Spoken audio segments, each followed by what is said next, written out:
This is Nikki Bell.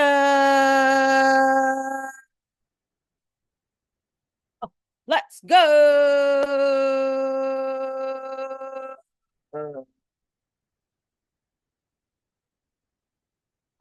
Welcome.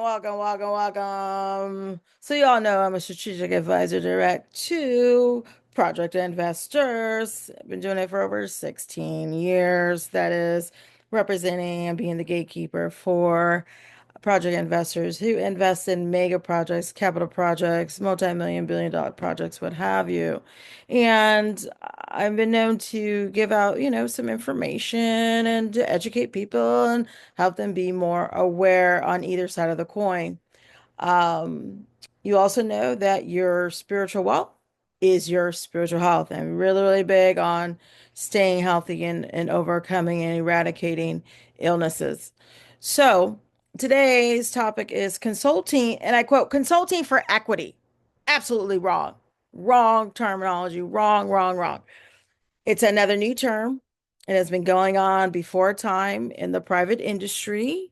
The meaning of it, even though it's not phrased correctly, consulting means a professional agency that gets paid by a fee they set, salary or hourly, as an example. The equity part is a standalone term. So you take out consulting and the misuse of the word, and all you have is a person saying equity.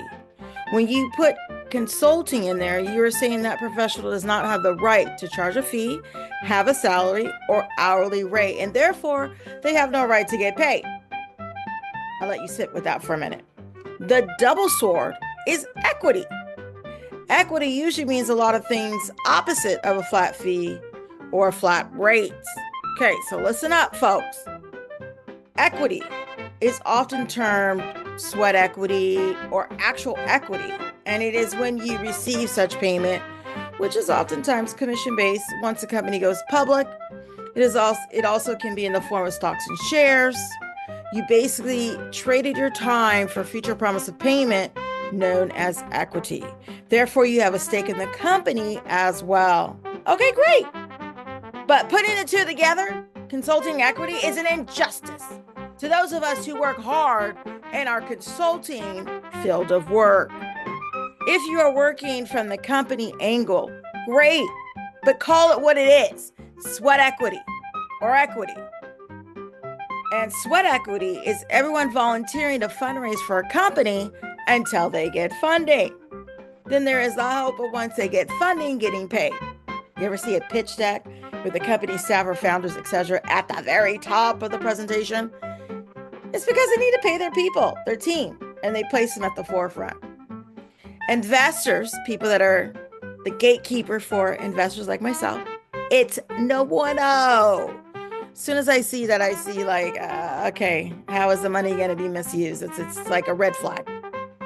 Presentation is everything, believe me. So you want to position yourself, not posture yourself, not pose off like you're going to do a great thing, but your priority and primary focus is your fundraising is to make sure your team gets paid, and hopefully you include yourself in that ideology.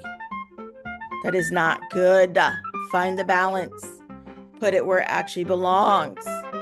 So the next thing I'm going to say has to do with mindset. Are you fundraising for your product you created or the team that helped you get here, or both? You need to decide that, and it's going to come out in your presentation. That's from the company angle. So this consulting for equity thing, again, new terminology, and it's bogus. I call BS. Anyways, this is why I left the company or fundraising side of things. I work directly with investors. I streamline and help them with their deal flow and mega projects they choose to invest in. I can do this in almost any industry. I represent over 100.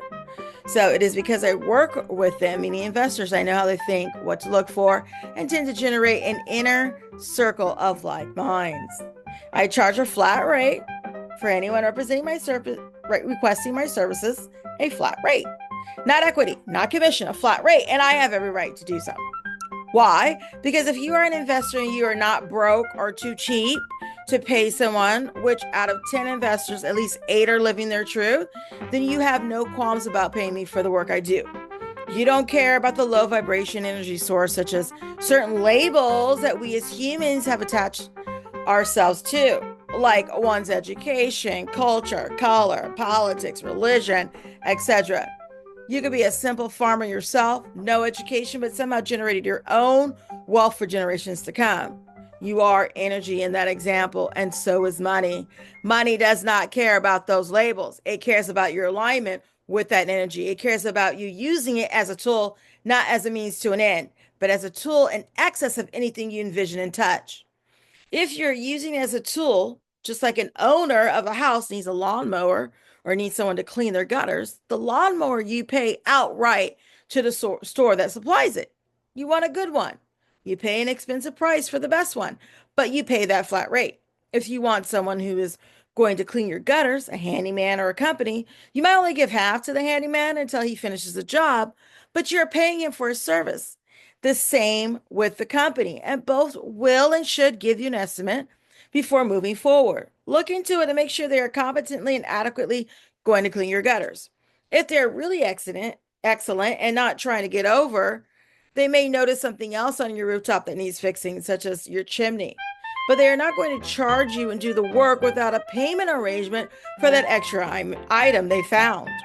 They may include that extra item in the overall price. You will agree or disagree on that price, but you will not pay them in 3 to 5 years later. You will not pay them based on commission once your house project is finished. No, no, no, and no. As businessmen and women, this is business. It is not let me pick Niki's brain for free and promise her percent commission equity. Let me put her to work and promise her percent commission equity. Can I factor that extra stuff in if I want to? Sure, anyone can. And there's a certain way that I do it. It is perfectly legal. I am a strategist. I am a deal maker. I help to guide, educate, and make sense of an investor's investments. I do not deal with any of his public investments, such as assets and stocks, only private, nor do I solely, quote, consult for equity, end quote, on behalf of an investor. My investors are not looking for funding. They are actual proven investors who have provided me with documents I asked for. They expect no less. They are actual business professionals and understand how business works. The others I may fall into the other categories are investor relations or project manager. For project manager, it is simply to oversee the project void of technicalities if you need that label for your framework, right? To put me into your framework. Those are it. Those are usually the two. And those two get paid, period. Okay? Lastly, I have had professionals and people of different backgrounds come to me and say, investors included, let's do the investors first. Oh, quote, I had a due diligence analysis done on one of my companies I invested in, end quote. Or started with no money, said, quote, I had a valuation analysis done on my company, end quote. And somehow they paid to have this done. Again, they paid to have this done, which they felt gave them some kind of leverage in whatever they were trying to do in order to obtain funding from investors. This is for the example from the startups. For the investors, he may have had a due diligence analysis done on one or more investments because he's trying to measure the risk.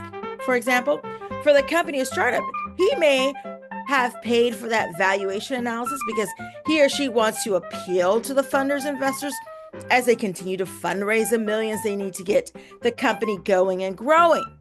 The major point here is they paid someone, usually a firm, to do a job at a flat rate or a fee. I repeat, the major point here is they paid someone, usually a firm, to do a job at a flat rate or a fee. Each and every similar scenario is this way. They paid the fee and not by commission, sweat equity into promises of equity later to come, etc. The other major point here is that someone like myself, they tend to bypass, overlook, and not give the time of day. Now, why is that? Remember, energy has no labels, nor does money, which is energy.